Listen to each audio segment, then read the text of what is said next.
Hi friends, ഞാൻ മജീദ് മുത്തെടുത്ത്. 10 വർഷങ്ങൾക്ക് മുമ്പ് അമൽ ജോസ് എന്ന ചെറുപ്പക്കാരൻ എറണാകുളം നഗരത്തിൽ എത്തിപ്പെട്ടത് ഒരു ജോലി അന്വേഷിച്ചുകൊണ്ടായിരുന്നു. +2 തോറ്റ തനിക്ക് ഒരു വലിയ ജോലിയൊന്നും ലഭിക്കുകയില്ല എന്ന ധാരണയോടെയാണ് അവൻ എത്തിയത്. അവൻ ആദ്യമായി ലഭിച്ച ജോലി ഒരു കമ്പനിയുടെ നോൺ സ്റ്റിക്ക് പാത്രങ്ങൾ വീടുകൾ തോറും കയറി ഇറങ്ങി വിൽപ്പന നടത്തുന്ന ഡയറക്റ്റ് മാർക്കറ്റിംഗ് രംഗത്താണ്. കമ്പനി അവന് ഒരു ടാർജറ്റ് നൽകിയിട്ടുണ്ടായിരുന്നു. ആദ്യത്തെ 2 ആഴ്ച അവൻ അലഞ്ഞു തിരിഞ്ഞ് നടന്ന് വിൽപ്പന നടത്താൻ ശ്രമിച്ചിട്ടും കച്ചവടമൊന്നും നടന്നില്ല. ഭക്ഷണത്തിനും അതോടൊപ്പം തന്നെ താമസത്തിനുമൊക്കെ അദ്ദേഹത്തിന് തടസ്സം നേരിട്ടു. എന്നാൽ അമൽ ജോസ് തൻ്റെ പരിശ്രമം ഉപേക്ഷിച്ചില്ല. പിന്നീടുള്ള ദിവസങ്ങളിൽ ചെറിയ ചെറിയ കച്ചവടം നടക്കുകയും ഭക്ഷണ ആവശ്യത്തിനുള്ള വകകൾ ലഭിക്കുകയും ചെയ്തു.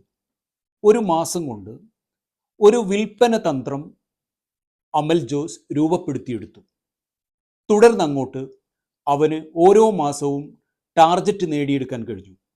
3-ാമത്തെ മാസം തൊട്ട് അവൻ്റെ ടാർജറ്റ് ഇരട്ടിയായി.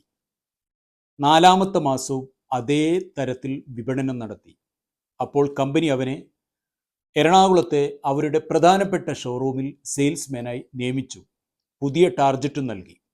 ആദ്യ മാസം തന്നെ ടാർജറ്റിൻ്റെ ഇരട്ടി അവൻ വിപണനം നടത്തി. അങ്ങനെ 1 വർഷം കൊണ്ട് കമ്പനിയിലെ ഏറ്റവും പ്രമുഖ സെയിൽസ്മാനായി, ഏറ്റവും കൂടുതൽ ഉൽപ്പന്നം വിപണനം നടത്തിയ സെയിൽസ്മാനായി അമൽ ജോസ് മാറി.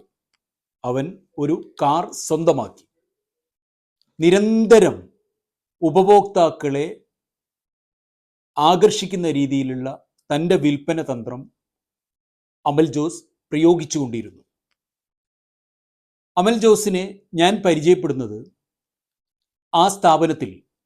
അവനിപ്പോൾ എറണാകുളത്തെ ഏറ്റവും പ്രധാനപ്പെട്ട ഒരു ഹോം അപ്ലയൻസ് സ്ഥാപനം നടത്തുകയാണ്. അവിടെ പരിശീലനത്തിന് ചെന്നപ്പോൾ അമൽ ജോസിനെ ഞാൻ പരിചയപ്പെടാനിടയായത്. ഞാൻ അദ്ദേഹത്തോട് ചോദിച്ചു, താങ്കളുടെ സ്ഥാപനത്തിൽ ഉപഭോക്താക്കൾക്ക്, കസ്റ്റമേഴ്സിന് വിറ്റഴിക്കാനുള്ള ഏറ്റവും പ്രധാനപ്പെട്ട ഉൽപ്പന്നം എന്താണ്? അഥവാ നിങ്ങളൊരു സെയിൽസ് നടത്തുമ്പോൾ ഏത് ഉൽപ്പന്നമാണ് നിങ്ങൾ പ്രധാനമായും വിറ്റഴിക്കുന്നത്?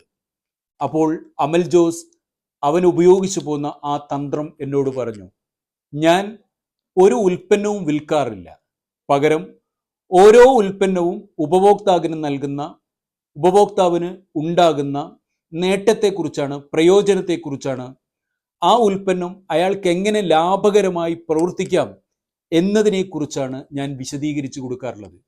ഉൽപ്പന്നത്തിന് പകരം ഉൽപ്പന്നത്തിൻ്റെ പ്രയോജനങ്ങളെയാണ് ഞാൻ മാർക്കറ്റ് ചെയ്യാറുള്ളത്. ഫ്രണ്ട്സ്, അമൽ ജോസ് പയറ്റിത്തെളിയിച്ച ഈ വിൽപ്പന തന്ത്രം നിങ്ങൾക്കും പ്രയോഗിക്കുക. Thank you very much.